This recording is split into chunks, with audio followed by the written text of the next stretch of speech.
my parents skipped my wedding because I married before my perfect sister. Now their perfect family image is finally crumbling. After being together for 4 years, I, 32F, got married 8 months ago. Except for my sister Marlene, 30F, and my parents, everyone went to the wedding. My parents' decision to skip the event was startling. But I wasn't overly shocked by my sister's absence, because we've never really gotten along. However, considering our past, I should have anticipated it. I'll give you some background on our family's dynamics. I can't completely blame my parents for constantly favoring my sister over me throughout her life. She has been exceptionally good at almost everything. She was the center of attention in every room she visited. As soon as she could walk, she won every spelling bee, science fair and talent show in elementary school, class president, valedictorian, and prom queen were all very much the same. In high school, tall, slender, and attractive enough, she pursued modeling while in college, before concentrating on her business degree. She got her first modeling job during her sophomore year, and I can still remember it. To celebrate, my parents invited all of our family members and her friends to a lavish party. Her first professional headshot was framed and hung in our living room, where it remains to this day, directly above the fireplace. The same year I received my degree in computer science, they merely murmured, "Well done," and resumed organizing Maline's next photo session. She immediately climbed the corporate ladder. After graduating and landing a job at a prominent company, she already has a corner office in a corporate car at the age of 30, making her a senior executive. In the meantime, I work for a respectable computer company. As a mid-level software developer, although I'm pleased with my work and it's a decent profession, it's not the type of employment that makes parents boast in front of the family. In addition, I'm bigger and shorter than my sister. My mother made crude remarks about my appearance, signed me up for workout classes I didn't want to attend, and put me on diets all the time. When I was growing up, she would say, "Maline never struggles with her weight. Or you could look as nice as your sister if you just put in a little more effort." Even though I had learned to ignore these remarks by high school, they had an impact over the years. I have accepted these distinctions. I ultimately came to terms with the fact that my parents never took as much delight in my accomplishments as they did in Marines. What was my option? I tried to get their approval for years by attending classes. They recommended joining clubs, they encouraged, and even attempted modeling for a short time. A failure my sister never lets me forget. However, nothing was ever sufficient. I was merely the second daughter, and they were completely enamored with my sister's achievements. I gave up attempting to impress them. Sometime in my mid-20s, I concentrated on creating my own life, growing professionally on my own terms, and forming bonds with individuals that respected me for who I am. To be honest, following that, things have improved, knowing that my parents were constantly concerned about maintaining appearances. I kept my interactions with them superficial, in order to prevent conflict. During our mandatory Christmas meals and sporadic family get-togethers, I would nod and grin while they raved about Maline's most recent job, lover, or vacation spot, since they had Maline to swoon over. They didn't seem to notice my emotional distance. Then, at a computer conference, I ran upon my spouse through a mutual friend. He noticed me, actually saw me. Unlike my family, he liked my dry sense of humor, my ability to code, and yes, even my body type right from the beginning.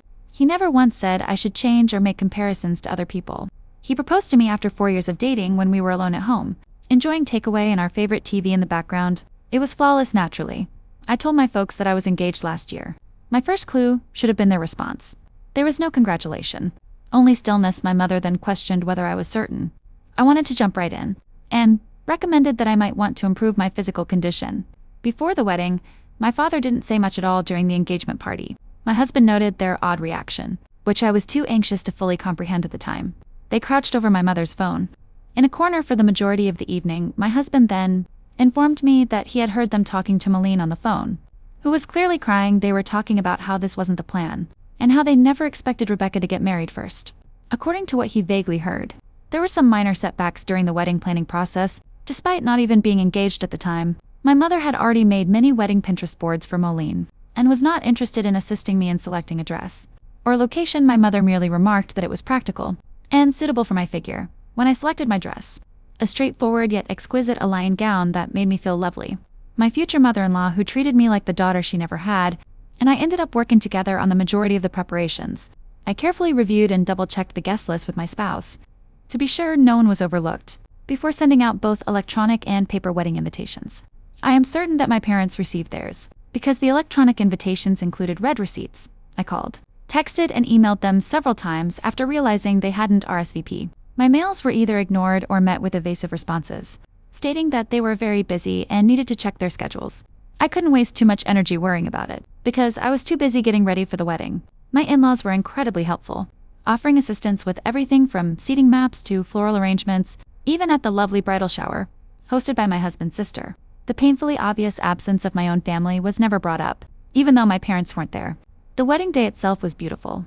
We held a laid-back afternoon celebration after the morning wedding. In a garden setting, everyone was right when they said we looked so content and in love. But there were times when their absence felt like a physical anguish, such as when I saw the front row seats empty, or at the father-daughter dance that I was not able to attend.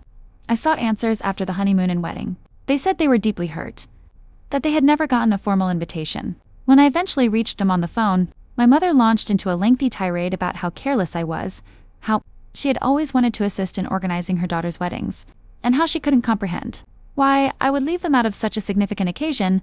I was perplexed by this, since I was positive we had given them both kinds of invitations. During the call, I verified that we had indeed sent them by looking through our records. Even the physical invitation's delivery was confirmed. I didn't confront them about their attempts to gaslight me. I just said I was sorry for the error, and hung up. Later, my husband brought up a number of incidents that demonstrated their true intentions, such as the way they appeared surprised, rather than delighted when we told them we were engaged, or the way they continued coming up with reasons not to assist with the wedding planning, because he didn't want to add to my anxiety during the wedding planning process. He hadn't brought up these findings earlier, but in retrospect, the pattern was clear. The idea that I, the less successful daughter, was getting married before their beloved Malene was too much for them to bear. Their demeanor simply served to validate what I had always suspected, but had resisted that I would never be able to compete with my sister in their eyes.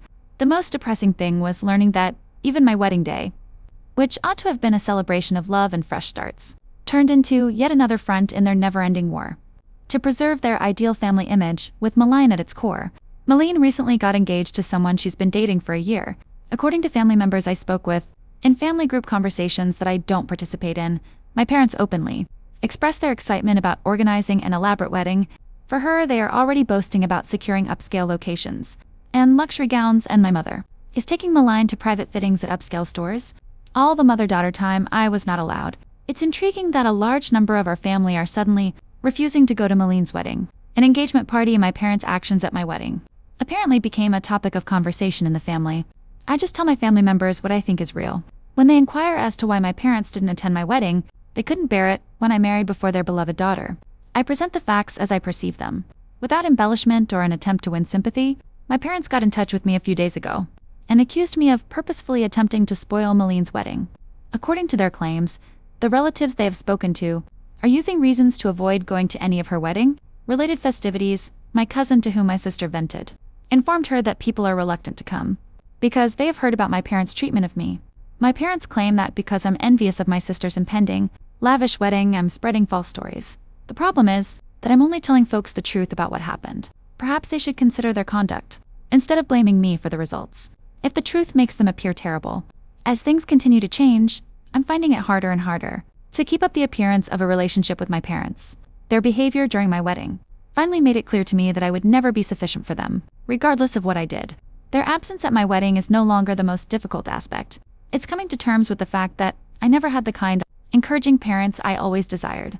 I'm concentrating on creating a life with someone who genuinely appreciates me for who I am right now. But I'll keep you updated if anything important changes. First update since my last post, which was 2 weeks ago. A lot has transpired.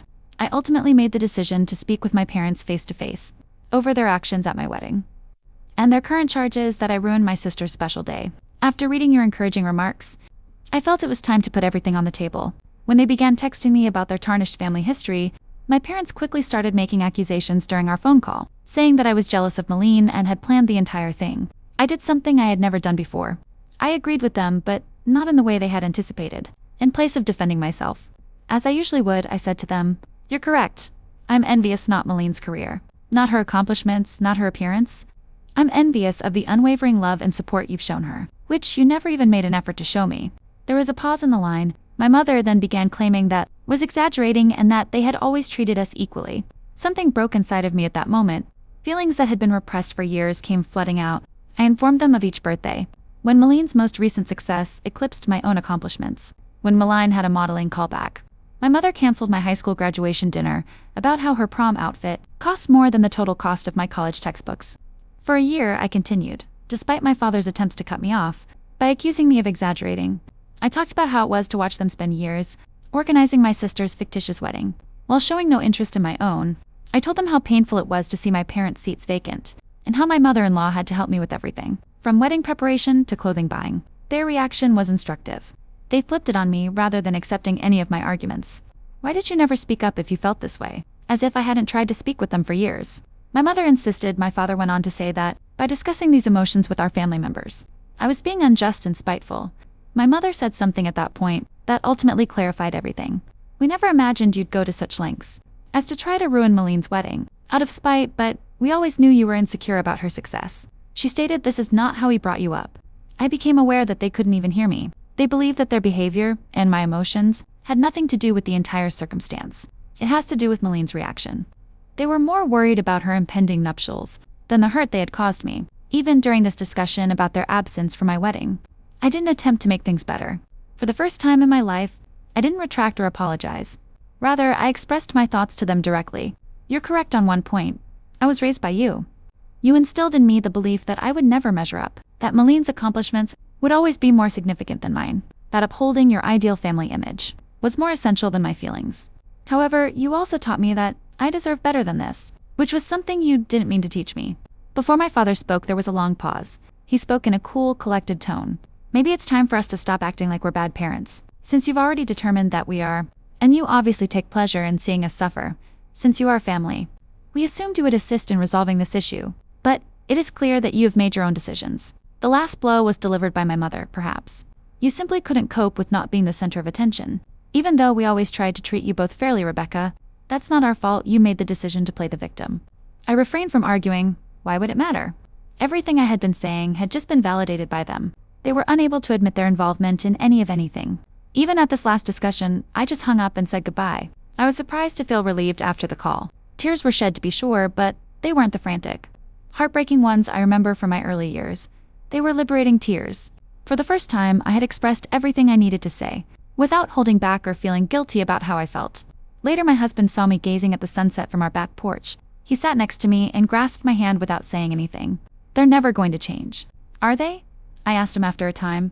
"No, but you have," he said, squeezing my hand, "and that is what counts." He is correct. I've changed. The young child who frantically tried to win her parents' approval is no longer there. They no longer need to validate the woman who came out of that last conversation, although acknowledging that my parents will never be the people I need them to be.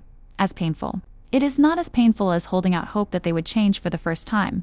I don't really care what happens with my sister's wedding, or the family drama. I've had my say, and they now have to deal with whatever comes up. The most peculiar aspect, I feel as though a burden I've carried my entire life has finally been lifted, although it's not the happy ending I had hoped for with my parents. Perhaps it was the one I needed. The ability to quit striving for love. That ought to have come naturally. Second update, 3 days have passed since my run-in with our parents, and things have taken a surprising turn. Maline made the decision to become involved in the drama, but her strategy failed horribly. My sister sent me a thoughtfully composed message yesterday morning. She had developed a condescending tone over the years, and it was evident in her text. "What you said to your parents was totally inappropriate. They have helped us through every stage of our lives and given us everything. You cannot simply blame them for being poor parents, because you are insecure about the decisions you have made in life." She continued the message with her typical blend of moral superiority and covert jabs. "I understand that your wedding wasn't exactly what you had envisioned, but that doesn't mean you should try to destroy mine.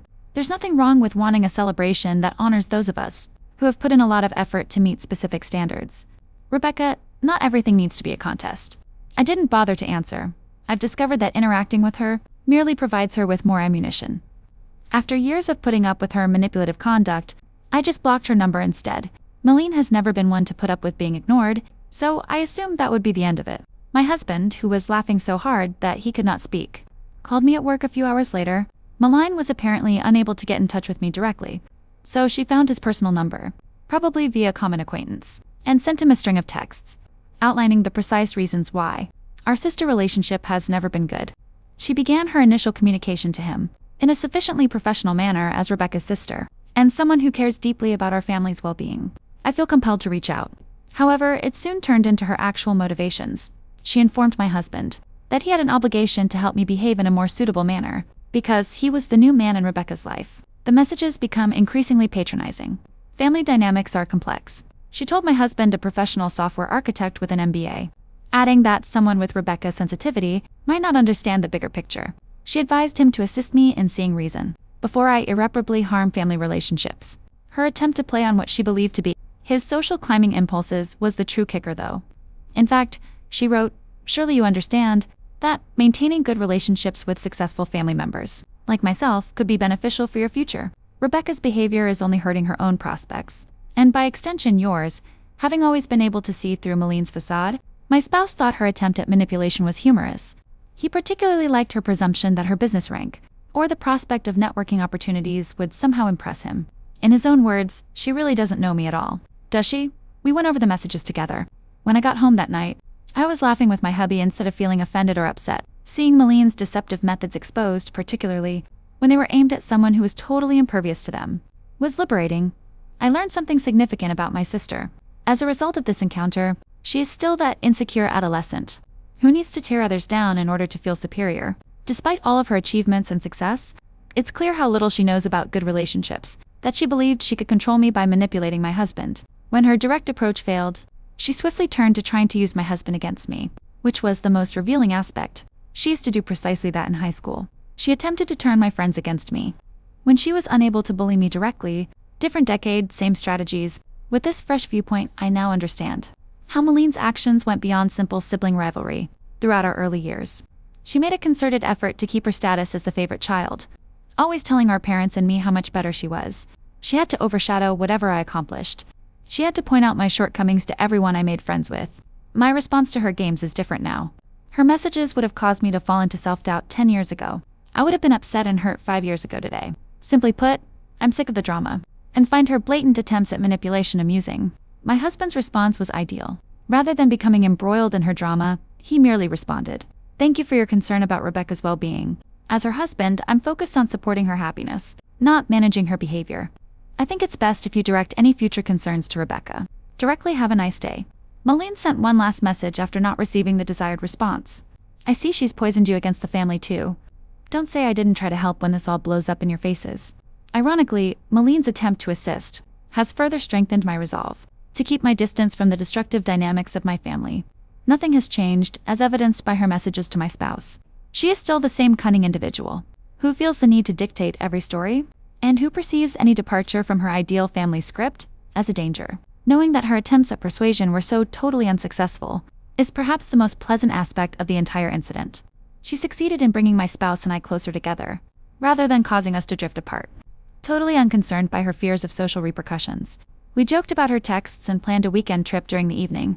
I've come to understand that true family isn't about upholding facades or dictating stories. It's about standing together, laughing together, and supporting one another when someone tries to manipulate you.